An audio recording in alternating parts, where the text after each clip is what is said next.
guys, what's up? So yesterday I honestly just didn't do anything. Well, I shouldn't say I didn't do anything. I danced, and during that dance, I felt like at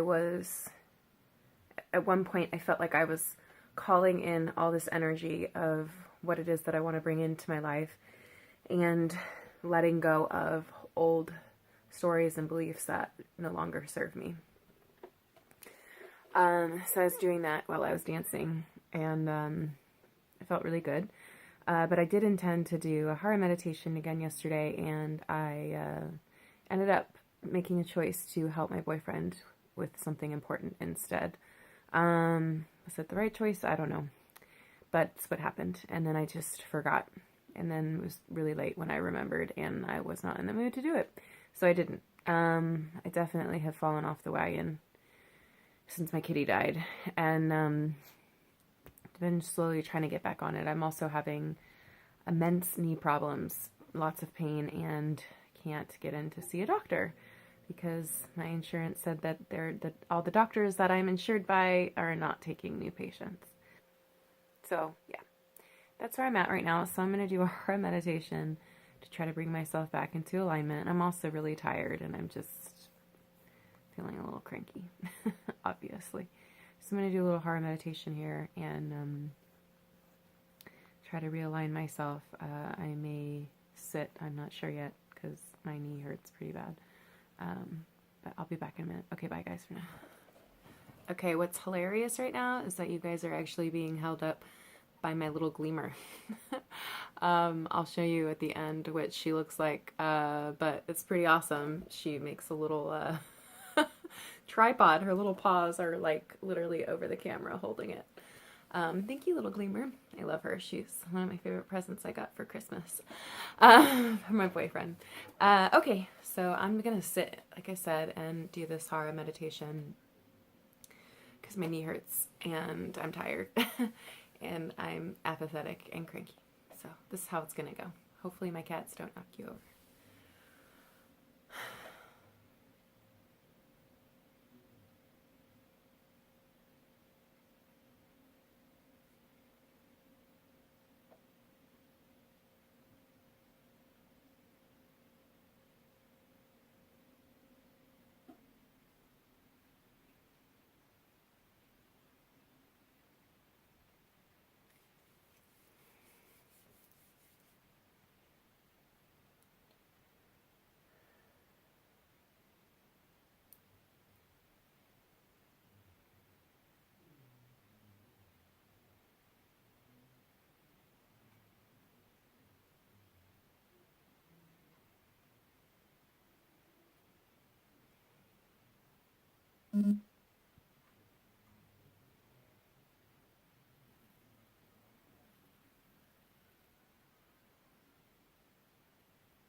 So what I'm hearing right now as I do this, oh yeah, see, I don't want to come out of that space.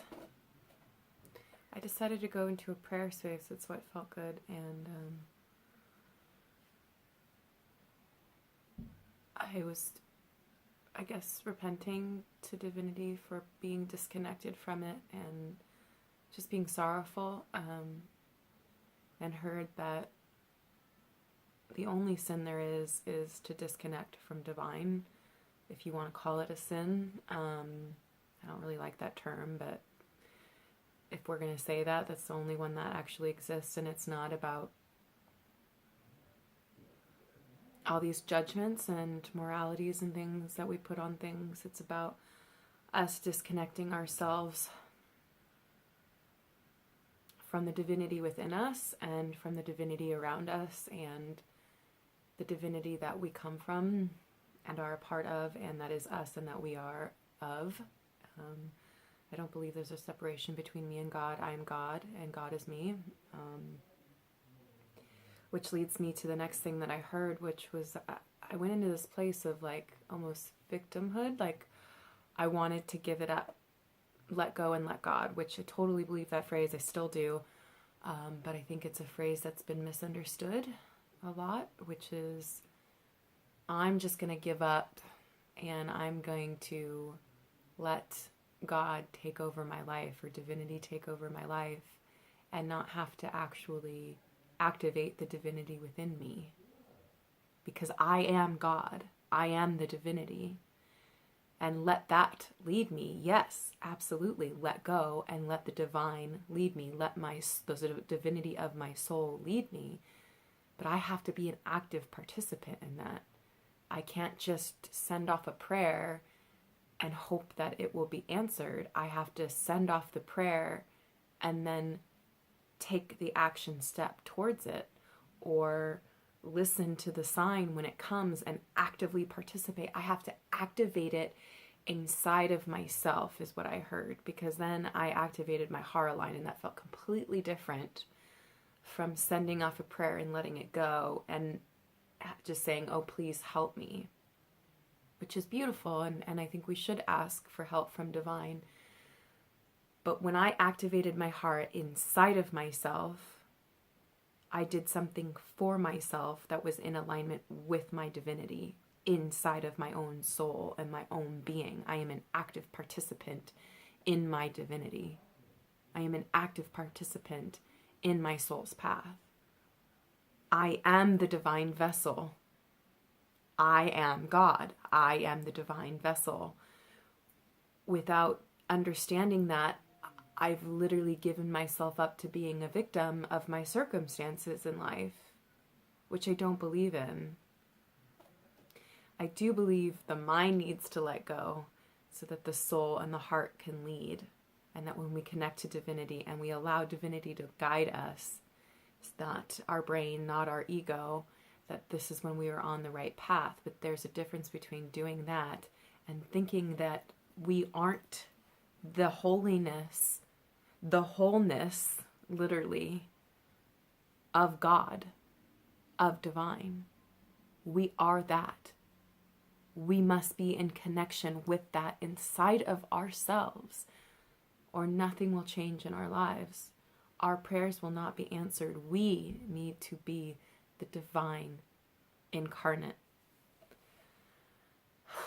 I don't really know what I'm saying right now. I feel like I'm channeling. But it was a really, really intense difference between praying and pleading and please, do something for me, which is beautiful. I don't have anything wrong with that. I understand. We all have those moments and times in our lives, and there's nothing we can do about certain things. I mean, there's tragedies and things like that we cannot change. And letting go and asking for love from divinity or God is a beautiful way to surrender to that. But when I'm asking for my life to change, or I'm asking for guidance, I have to activate the divine within me, or I cannot connect to what divinity is trying to show me, where divinity is trying to lead me. One is very apathetic and victim, is what it felt like in my system. This is my own experience. This is what it felt like in my system. One is very apathetic and victim-like, whereas the other is like strong and solid, and I am this, and it connects all the way through me. I become the manifestation of God, divine, whatever you want to call it. I am this solid divine being. I have a body and a soul. I have an ego, which I love. I'm not against ego. I'm against unhealthy ego, not against. I'm for healing the unhealthy ego and bringing in healthy ego. But without knowing that I am God, that just makes something in me deflate and so sad. And so just take me away, I'll float away, float through my life feeling. We have to take responsibility for our own divinity. We have to take responsibility for our own souls. Responsibility, responsibility, responsibility. No one likes that word. I hate that fucking word. But it's what we have to do. It's what I have to do.